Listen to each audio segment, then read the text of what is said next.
Assalamualaikum warahmatullahi wabarakatuh. Selamat malam, salam sejahtera untuk kita semua. Puji syukur kita panjatkan kepada Tuhan Yang Maha Esa karena berkat rahmat dan karunia-Nya kita dapat melaksanakan IHT pada hari ini.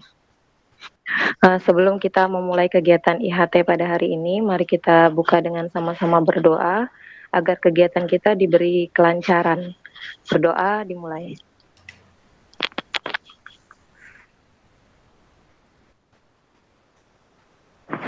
Doa selesai.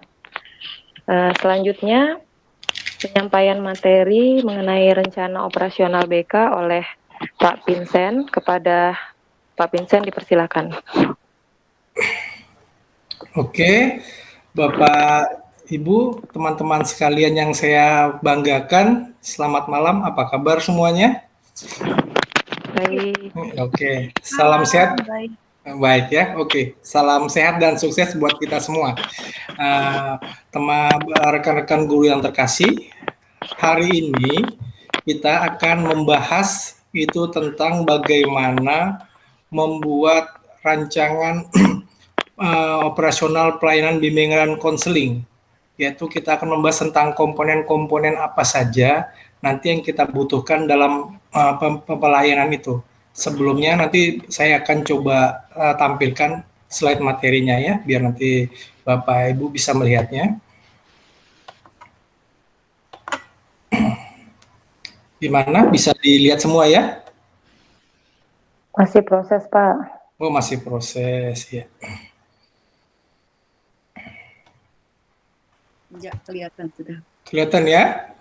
Oke. Oke, baiklah. Kalau sudah kelihatan, jadi nanti kita di sini akan membahas bagaimana tentang 10 komponen dalam rencana operasional layanan bimbingan dan konseling. Oke, jadi nanti biar kita hot, biar kita segar dalam materi hari ini, sebelumnya coba kita untuk ice breaking dulu, biar nanti kita lebih tambah semangat. Untuk itu mungkin saya bisa serahkan kepada peserta kira-kira siapa yang hari ini bisa untuk membawakan materi tentang ice breaking. Saya persilahkan. Ya, terima kasih untuk penyemangat kita pada hari ini, yaitu hari yang ke-9 ya. Kita bersama-sama masuk di ice breaking. Ya, kita mulai sebelumnya di sini kita nyanyikan ya. Nyanyikan 2 kali. Disinilah di sini kita bertemu lagi karena kita bertemu dalam situasi sehat walaupun dalam suasana COVID ya, tapi kita tetap sehat. Ya, kita nyanyikan disinilah di sini kita berjumpa lagi. Diulangi 2 kali ya. Kemudian ada tepuk tangannya 3 kali. Kita ucapkan bersama sekolah penggerak ya. Kemudian kita petik jari 2 kali petik jari. Kita ucapkan lagi sekolah penggerak. Kemudian kita ucapkan 3 kali siap. Tangannya gini ya. Siap, siap, siap menjadi sekolah penggerak ya. Karena kita akan menjadi sekolah penggerak. Apa sudah bisa kita mulai? Siap, Bu. Di sini lagi. Oke, Bu. Dihitung dulu sampai 3 ya. Baru kita mulai. 1, 2, 3. Disinilah di sini kita berjumpa lagi. Ayo, disinilah di sini kita berjumpa lagi. Sekali lagi. Di sini kita berjumpa lagi. Disinilah di sini kita berjumpa lagi. Tepuk tangan 3 kali. Sekolah penggerak. Sekolah penggerak. Petik jari 2 kali. Sekolah penggerak. Sekolah penggerak. Ucapkan siap 3 kali. Siap, siap, siap. Siap menjadi sekolah penggerak. Menjadi sekolah penggerak. Ya, mudah-mudahan kita menjadi sekolah penggerak, menjadi contoh ya untuk sekolah-sekolah yang lain. Terima kasih. Amin. Terima kasih, Amin. Bu. Mari kita tepuk tangan dulu sama-sama. Terima kasih buat Ibu Rasani yang sudah membuat ice breaking kita hari ini menjadi lebih segar, lebih bermakna. Semoga nanti dengan ice breaking ini para peserta hari ini juga semakin semangat ya, semakin semangat dalam menerima materi-materi ini ya. Oke. Iya, terima kasih. Siap, Pak. Ya, siap. Oke, baiklah. Kita akan mulai dengan materi kita bagaimana sih tentang komponen rencana operasional pelayanan sekolah. Yang pertama, saya akan menjelaskan apa sih tujuannya ya. Tujuan kita belajar tentang materi ini, tujuannya itu supaya kita sebagai guru bimbingan konseling nanti dalam membuat rencana kegiatan untuk penyusunan program tahunan dan semesteran selama satu ajaran itu berlangsung dengan baik, terstruktur, dan terencana. Ya, jadi kira-kira seperti itu gambarannya. Hasilnya nanti apa? Hasilnya nanti Bapak Ibu sekalian bisa mengetahui 10 komponen di dalam rencana operasional, yaitu tentang bidang layanan, tujuan layanan, komponen layanan, strategi layanan, kelas, materi, metode, alat atau media apa yang kita pergunakan, evaluasi, dan ekuivalensi. Itu kira-kira nanti yang akan kita bahas tentang hari ini. Yang pertama, kita akan membahas tentang bidang layanan. Nah, sekarang saya akan bertanya dengan Bapak Ibu di sini, bidang layanan itu berisi tentang apa saja? Siapa kira-kira yang bisa menjawab? Bidang layanan. Ada berapa bidang layanan kita? Ada berapa? 4 kayak. Ada 4 ya, Pak ya? Iya. Silahkan, apa saja? Yang pertama? Bidang pribadi, Ya. bidang Sosial. sosial, bidang karir, pribadi, sosial, karir, tentunya. Belajar Bu. Belajar. Nah, betul sekali. Dari Ibu Eka, Ibu Milia, juga Ibu Rasani. Jadi kita punya 4 bidang bimbingan, yaitu pribadi, sosial, belajar, dan juga karir. Itu yang bidang bimbingan kita nantinya. Lalu tujuan layanan itu adalah tujuan apa yang akan kita capai di dalam pembelajaran itu nanti berdasarkan hasil asesmen. Tentunya tidak terlepas dari tugas perkembangan siswa atau standar kompetensi kemandirian siswa. Saya ingin tanyakan lagi kepada Bapak Ibu sekalian, tugas perkembangan khususnya untuk kita yang mengajar di SMP itu ada berapa tugas perkembangannya?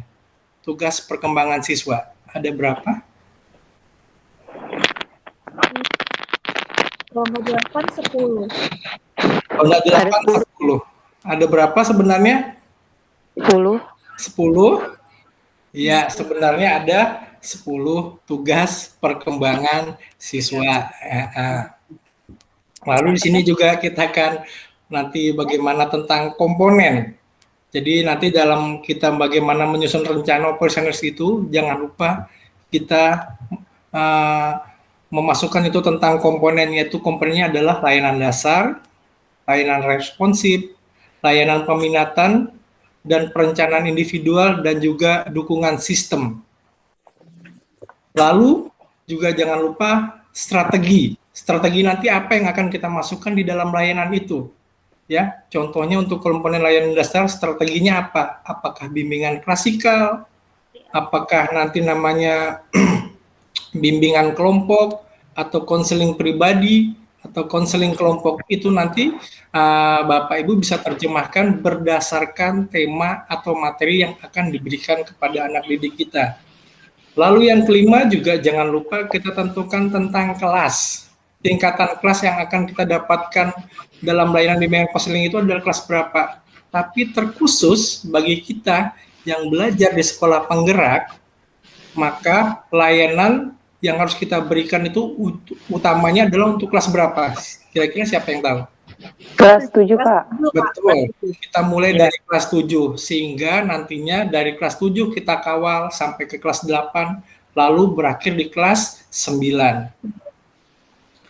Kemudian juga yang kita bahas itu tentang metode. metodenya itu terisi tentang apa.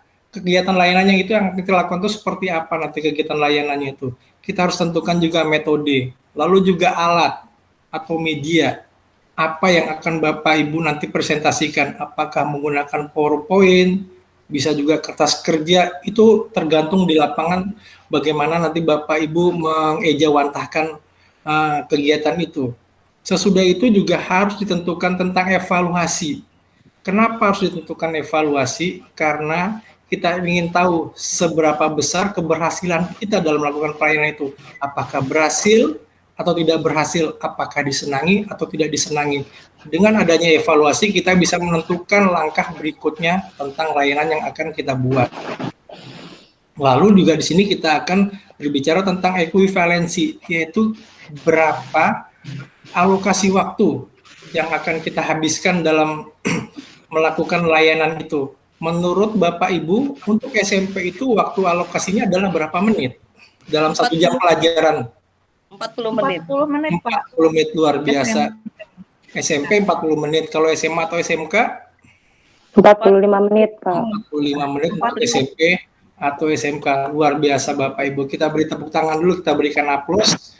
Nah, dari gambaran singkat yang sudah saya berikan tentang bagaimana kita merancang rencana operasional, sekarang saya kembalikan kepada Bapak Ibu untuk berdiskusi atau sekedar sharing tanya jawab di sini. Kira-kira apa yang perlu ditanyakan atau yang perlu ditambahkan dan segala macamnya. Saya persilakan.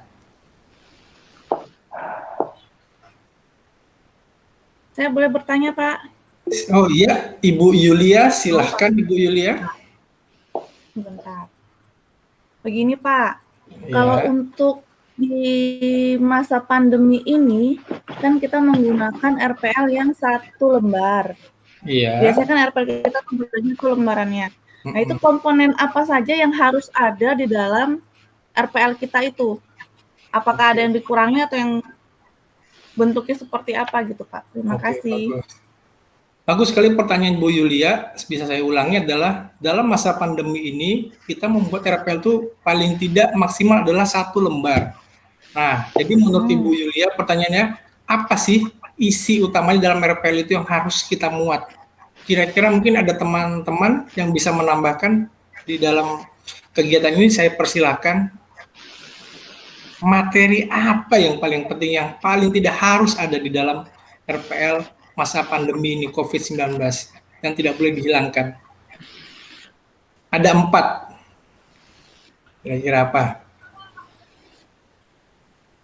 Yang pertama tentunya adalah tema. Itu tidak boleh hilang. Ya, Bapak Ibu, sesudah tema, Pak, ya? Ya. Lalu yang kedua, kita harus punya namanya tujuan. Tujuannya itu dari apa? Tujuannya itu untuk apa? Segala macam tujuan umum, tujuannya itu berdasarkan juga dari tugas perkembangan kita, tugas perkembangan peserta didik. Lalu yang ketiganya apa, Bapak Ibu, kira-kira?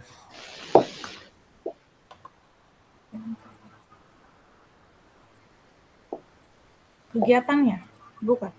Kegiatannya, benar. Kegiatannya itu harus kita, itu pasti. Jadi kegiatannya.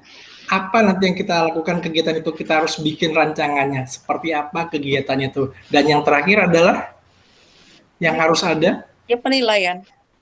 Evaluasi. Penilaian atau evaluasi, luar biasa. Kita beri tepuk tangan tuh, luar biasa. Jadi kira-kira itu gambarannya tentang masa pandemi ini. Silahkan Bapak Ibu berkreasi tentang apa saja materi yang penting. 4 yang kita bahas tadi itu harus ada di dalam RPL kita, karena itu merupakan batang tubuh dalam RPL-nya. Sesudah itu yang lainnya mau Bapak Ibu tambahkan, mau kurangi, dipersilahkan. Kira-kira itu gambarannya. Mungkin ada lagi yang lain yang ingin berbagi saran atau berbagi pengalaman, saya persilahkan.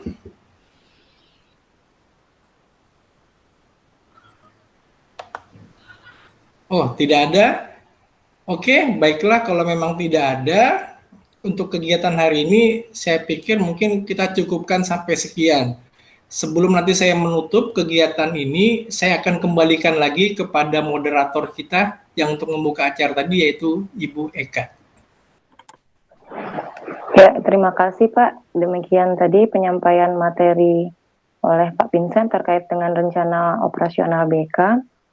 Semoga kita semua dapat lebih memahami dan mampu merancang rencana operasional BK yang sesuai dengan kebutuhan peserta didik sehingga dapat mencapai tugas perkembangannya.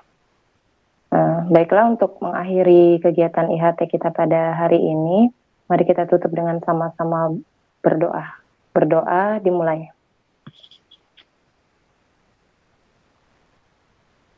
Berdoa selesai. Sekian dari saya. Apabila ada kesalahan, saya mohon maaf. Saya akhiri. Assalamualaikum warahmatullahi wabarakatuh dan selamat malam. Selamat malam semuanya. Terima kasih. Selamat malam. Pak. Ya.